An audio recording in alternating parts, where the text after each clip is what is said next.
E invoice అంటే ఏంటి? E invoice అనేది ఎందుకు తీయాలి? ఓకే. ఎంత టర్న్ ఓవర్ ఉంటే ఈ ఇన్వాయిస్ తీయాలి. Okay. So first central government ఎంత టర్న్ ఓవర్ నుంచి ఎంత టర్న్ ఓవర్‌కి తగ్గించారు పర్ యానమ్. సో బిఫోర్ ఎంత ఉన్నింది. తర్వాత రాను రాను ఎంత తగ్గించుకుంటూ వచ్చారు. ఈ ఇన్వాయిస్‌కి. సో ఈ ఇన్వాయిస్‌లో ఐఆర్ఆర్ నంబర్ అంటే ఏంటి? అది ఐఆర్ఆర్ నంబర్ ఎలా జనరేట్ అవుతది? ఓకే. సో ఆ యొక్క ఈ ఇన్వాయిస్‌లో ఎవరెవరి డీటెయిల్స్ ఉండాలి? సప్లయర్ డీటెయిల్స్ ఉండాలా? రిసిపియంట్ డీటెయిల్స్ ఉండాలా? కంపల్సరీగా. ఓకే. సో దాని యొక్క బెనిఫిట్స్ ఏంటి? ఎన్ని రకాలుగా ఈ ఇన్వాయిస్‌ని జనరేట్ చేస్తారు? అనేది చూద్దాం.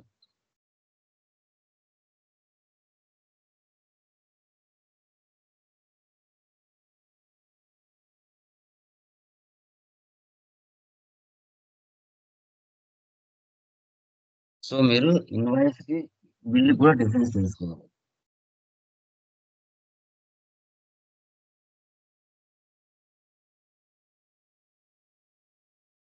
చూడండి.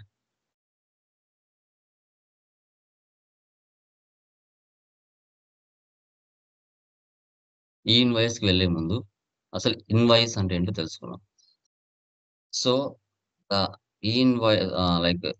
invoice is a document issued by a seller to a buyer listing the goods or services supplied and starting the sum of money. Invoice are issued before the payment is made. A paper recipient from a store or an online record from an retailer. అసలు invoice అంటే ఏంటమ్మా? మీ point of view చెప్పండి.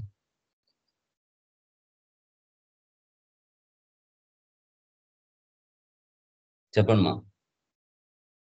Invoice అంటే ఏంటండి? Invoice ఎవరికి ఇస్తారు? ఎవరు ఎవరికి ఇస్తారు?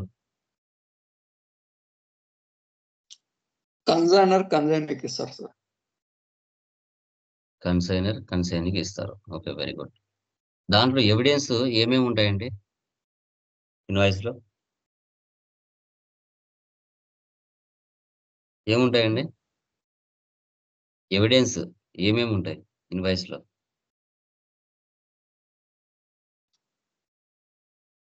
చెప్పండి. గూడ్స్ గూడ్స్ ఇంకా హ్మ్. Consignor details. Okay. So invoice date, హ్మ్. ఇన్వాయిస్ నంబరు, రిసీవర్ అంటే కస్టమర్ నేమ్, ఏ ఐటెమ్స్, ఎంత క్వాంటిటీ, ఎంత price level, bank details. Okay. ఇవన్నీ ఒక ఇన్వాయిస్‌లో ఉంటాయి. ఒక సెల్లర్ ఒక కస్టమర్‌కి అంటే బయ్యర్‌కి స్టాక్‌ను పంపించేటప్పుడు ఈ ఇన్వాయిస్ జనరేట్ చేస్తాడు. ఓకే. సో బిఫోర్ అంటే ఏంటి? అమౌంట్ ఇవ్వకముందు అప్పుగా చాలా వరకు జరుగుతూ ఉంటాయి. ఓకేనా? అదొక ప్రూఫ్ లాగా, ఎవిడెన్స్ లాగా. తర్వాత వాట్ ఆర్ ద డిఫరెన్సెస్? బిల్స్‌కి, ఇన్వాయిస్‌కి మీరు డిఫరెన్స్ తెలుసుకోవాలి. కంటెంట్స్ చూడండి. Optional to add customer information, details are limited. ఇప్పుడు మీరు హోటల్‌కి వెళ్తారండి. వాళ్ళు మీకు బిల్ ఇస్తారా? ఇన్వాయిస్ ఇస్తారా? బిల్. హ్మ్. హ్మ్. బిల్. ఇప్పుడు బిల్ ఇస్తారు. అంటే దాంట్లో ఇన్ఫర్మేషన్ ఎంతుంటదండి? పూర్తి డీటెయిల్స్ ఉంటాయా? మీకు యెస్. కావాల్సిన ఐటెమ్స్ ఇడ్లీ లేదంటే దోస అనే ఒక పేరుండి, డేట్ ఉండి, ఓకే. చిన్న స్లిప్ లాగా ఇస్తారు. ఓకే. దాన్నే బిల్ అంటారు. ఒక ఇన్‌స్టిట్యూట్‌కి వెళ్తారు. మీరు జాయిన్ అవుతారు. అక్కడ బిల్ ఇస్తారా? ఇన్వాయిస్ ఇస్తారా? Bill sir. బిల్స్ ఇస్తారు. కోర్స్ నేమ్ ఏంటి? మీ పేరేంటి? డ్యూరేషన్ ఎంత? మీ సిగ్నేచర్. దాన్ని కంటెంట్ అంటాం. Limited information. కానీ ఇన్వాయిస్ సైడ్‌కొస్తే contains customer information, makes use of a specific templates and adds elaborate details. దీంట్లో డీటెయిల్స్ పూర్తిగా తీసుకుంటారు ఇన్వాయిస్‌లో. మీ ఇన్ఫర్మేషన్ కస్టమర్ ఇన్ఫర్మేషన్ పూర్తిగా తీసుకుంటారు. ఓకే. సో, అదనమాట. మీ పేరు, మీ అడ్రెస్సు, ఓకే. తర్వాత మీ pin code number, mobile number, okay. తర్వాత మీరు ఏ ఐటెమ్స్ ఏమేమి తీసుకుంటున్నారు, ఎంతకు తీసుకుంటున్నారు, ఇవన్నీ తీసుకుంటారు. Unique number. Giving a unique number to the bill is not significant as they don't have value for legal purposes. So ఇక్కడ బిల్స్ లో నెంబర్ ఆల్టర్నేటివ్ అయినా ఇచ్చుకుంటారు. ఆర్డర్ ఇవ్వకపోవచ్చు. 1, 2, 3, 4 అనేది అంత ఇంపార్టెంట్ ఏం కాదు. జస్ట్ వాళ్ళని బై హ్యాండ్ తో అయినా ఇవ్వగలుగుతారు. కానీ ఇన్వాయిస్ అలా కాదు కదా. Invoices are assign to unique numbers and they serve as a legal document for accounting disputes. ఇక్కడ స్టెప్ బై స్టెప్ సీక్వల్ గా నెంబర్ జనరేట్ అవుతుంది. ఓకే, నువ్వు ఏ ఇన్వాయిస్ అయితే కస్టమర్ కి ఇస్తున్నావో మ్యాచ్ అవ్వాలి ఇన్వాయిస్ నెంబర్, యూనిక్ నెంబర్. లేదు అంటే అకౌంట్స్ డిఫరెన్స్ వస్తాయి, మళ్ళా ఐటీ రిటర్న్స్ లో ప్రాబ్లమ్స్ వస్తాయి. తర్వాత transaction type, cash transactions that are instantly done. ఈ బిల్స్ లో ఏంటంటే డైరెక్ట్ గా డబ్బులు ఇచ్చేసి తినేసి వెళ్ళిపోవచ్చు, రిసిప్ట్ ఇవ్వచ్చు ఇవ్వకపోవచ్చు. దాన్ని ట్రాన్సాక్షన్ టైప్ అంటాం. కానీ ట్రాన్సాక్షన్ టైప్ ఇన్వాయిస్ లోకి వస్తే makes use of credit transactions and the payment has to be done before the due date. ఇక్కడ అప్పు ట్రాన్సాక్షన్స్ ఎక్కువ జరుగుతాయి. 10 days 15 days లేదా 20 days తర్వాత మనము డ్యూ డేట్ లోపల అమౌంట్ పే చేయాలి. తర్వాత purpose, proof of transaction. Bills లో మీరు చూస్తే ప్రూఫ్ ఆఫ్ ట్రాన్సాక్షన్స్ అని చెప్పొచ్చు. అది ఇన్వాయిస్ లో లీగల్ డాక్యుమెంట్ ఫర్ అకౌంట్స్. ఇక్కడ జస్ట్ బిల్ అంటే ప్రూఫ్, కానీ ఇన్వాయిస్ లో కంపల్సరీ లీగల్ డాక్యుమెంట్. నువ్వు సేల్ చేసిన తర్వాత ఆ ఇన్వాయిస్ మీ దగ్గర లేకపోతే ప్రాబ్లమ్స్ వస్తాయి. ఓకే,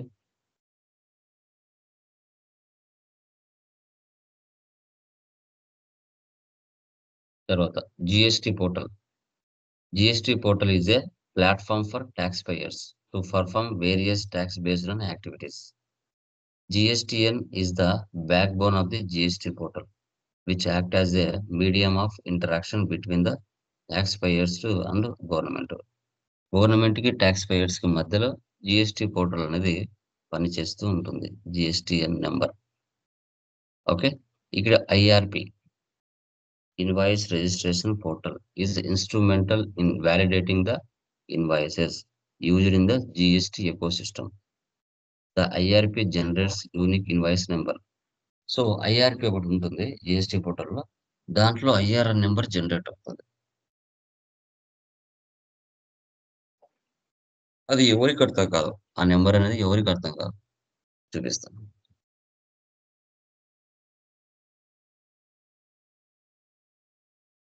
ఈ ఇన్వాయిస్ అప్లోడ్ చేసేటప్పుడు ఐఆర్ఆర్ నెంబర్ జనరేట్ అవుతుంది. అప్పుడే మనకు అప్లోడ్ చేయడానికి ఛాన్సెస్ ఉంటుంది పోర్టల్లో. మనకి జిఎస్టి పోర్టల్ ఇలా చూస్తాం.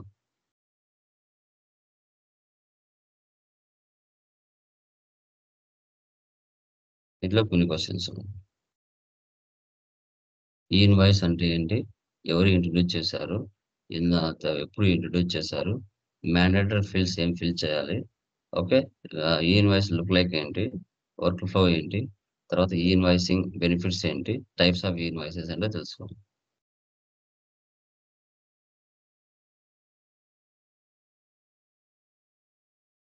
చూడండి, so e invoice stands for electronic e invoicing. B2B invoices అంటే బిజినెస్ టు బిజినెస్ ఇన్వాయిసెస్ అని చెప్తాం. ఓకే, సో ఇది లైక్ ఐఆర్పి పోర్టల్లో జనరేట్ చేస్తారు. So after successful authentication, a unique invoice reference number is generated for each invoice by IRP. Along with IRN, each invoice is digitally signed and added with a QR code. ప్రతి invoice లో కూడా signature ఉంటుంది, QR code కూడా ఉంటుంది. చూపిస్తాను. This process is collectively called invoicing under GST. It is a digital document between a buyer and a seller and is validated by the government's tax office. E-invoicing applies to GST registration persons whose aggregate turnover is more than 5 crore, August 2023. So banks, financial institutions, goods transport agencies are exempted from this process. E-invoices కి ఈ 3 exemptions ఇచ్చారు. August 23 తారీఖు 5 కోట్ల business ఎవరైతే జరిగి ఉంటుందో వాళ్ళు e invoice generate చేయాలి. బిఫోర్ 500 కోట్లు ఉంది. చూద్దాం. తర్వాత అకౌంటింగ్ సాఫ్ట్వేర్ ఏ, అకౌంటింగ్ సాఫ్ట్వేర్ బి. ఓకే, ఇప్పుడు ఇక్కడ మీరు గమనిస్తే ఓకే. ఓకే. ఇప్పుడు ఈ ఇన్వాయిస్ జనరేట్ చేయడానికి కొన్ని ప్లాట్‌ఫార్మ్స్ ఉంటాయి. ఆ ప్లాట్‌ఫార్మ్స్ ప్రకారంగా మీరు అప్‌లోడ్ చేయాలి. ఒక్కొక్క సాఫ్ట్‌వేర్‌లో ఒకలా ఉంటాయి. సో, టాలీలో ఒకలా ఉంటుంది. ఎస్ఏపీలో ఒకలా ఉంటుంది. పీపుల్సాఫ్ట్‌లో ఒకలా ఉంటుంది. సో, ఈ ఇన్వాయిస్ జనరేట్ చేసేటప్పుడు వాళ్ళు ఒక ఫార్మాట్ ఇచ్చినప్పుడు దాంట్లో ప్రకారంగా మీరు అప్‌లోడ్ చేస్తే ఎలాంటి ఎర్రర్స్ రావు. లేదు మీకు నచ్చిన ఫార్మాట్‌లో ఇచ్చారంటే ఎర్రర్స్ వస్తాయి. ఎందుకంటే మార్కెట్‌లో కొన్ని వేల బిల్లింగ్ సాఫ్ట్‌వేర్‌లున్నాయి. అన్నీ ఒకేలా అప్‌లోడ్ అవుతాయని గ్యారంటీ లేదు. సో, కాబట్టి వాళ్ళిచ్చిన ప్లాట్‌ఫార్మ్ ప్రకారంగా డేటాను టైప్ చేసి మీరు ఎప్ లైక్ అప్‌లోడ్ చేయాల్సొస్తది.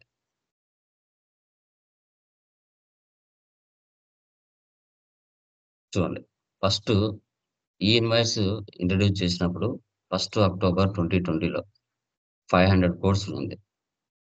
తర్వాత ఫస్ట్ జనవరి 2021కి 100 క్రోర్స్ చేశారు. ఫస్ట్ ఏప్రిల్ 2021కి 50 క్రోర్స్ చేశారు. ఫస్ట్ ఏప్రిల్ 2020కి 20 క్రోర్స్ చేశారు. ఫస్ట్ అక్టోబర్ 2022కి 10 క్రోర్స్ చేశారు. ఫస్ట్ ఆగస్ట్ 2023కి 5 క్రోర్స్ చేశారు. 5 క్రోర్స్ ఉంటే ఈ ఇన్వాయిస్ జనరేట్ చేయొచ్చు. ఈ మినిమమ్ ఉండవలసిన డీటెయిల్స్ ఏంటి?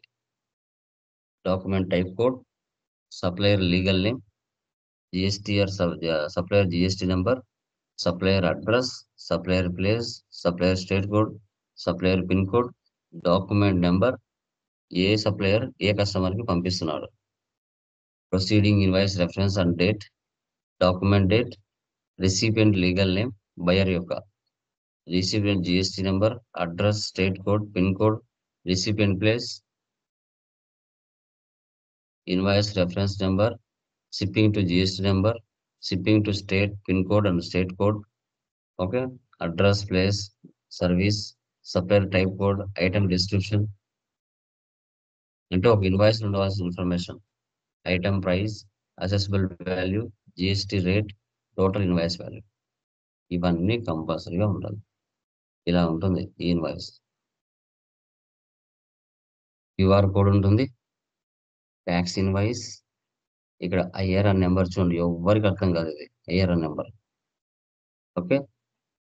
తర్వాత ఐటమ్స్, దాని values, okay, consignee details, okay, address ఇవన్నీ ఉండాలి. ఇలా ఉంటుంది e invoice number. Work flow of an invoice మామూలుగా సాఫ్ట్‌వేర్‌లో జరిగే ప్రాసెస్.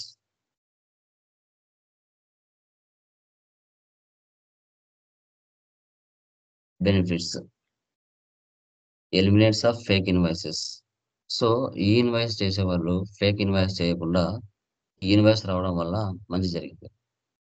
తర్వాత substantial reduction in input credit verification issues. So, ఏవైనా ఐటీసీ వస్తది కదా రిటర్న్, అలాంటి ఇష్యూస్ లేకుండా కరెక్షన్ చేయడానికి ఛాన్సెస్ ఉంది. వన్ టైమ్ రిపోర్టింగ్ ఆన్ బీ2బీ ఇన్వాయిస్ డేటా.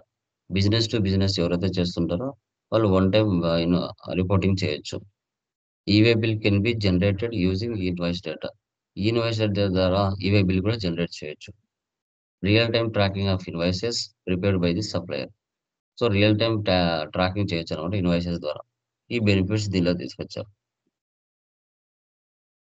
ఇక మనకు టైప్స్ ఆఫ్ ఇన్వాయిసెస్ చూస్తే invoice, credit note, debit note, refund ఇవన్నీ కూడా చేయొచ్చు. ఇవన్నీ కూడా మనం చేయొచ్చనమాట. ఇలా 4 రకాల టైప్స్ ఆఫ్ ఇన్వాయిసెస్‌ని జనరేట్ చేయొచ్చు. సో, దీన్నే ఈ ఇన్వాయిస్ అంటారు. క్లియర్ మా? అర్థమైందా? ఎనీవన్? Yes, yeah! చెప్పండి బ్రదర్. అర్థమైందా? యాహ్! అర్థమైంది sir. Yeah! Jayaprakash and Suresh ఈరోజు వస్తాయండి మీకు టాలీ మెయిల్స్. ఓకేనా? మీకు నేను అప్డేట్ చేస్తాను. ఇంకా ఎవరికైనా Tally certification direct Tally company నుంచి కావాలంటే తీసుకోవచ్చు. 5 పేజెస్. ఇంకా ఇద్దరు ముగ్గురు స్టూడెంట్స్ తీసుకున్నారు నిన్న. మేబీ ఈ మంత్ మనకి ఈ వీక్ ఎండ్ అవుతుంది. ఎవరికైనా కావాలనుకుంటే ఇప్పుడు మన క్లాస్ అయిన తర్వాత 10 డేస్ మీకు టైమ్ ఇస్తాను.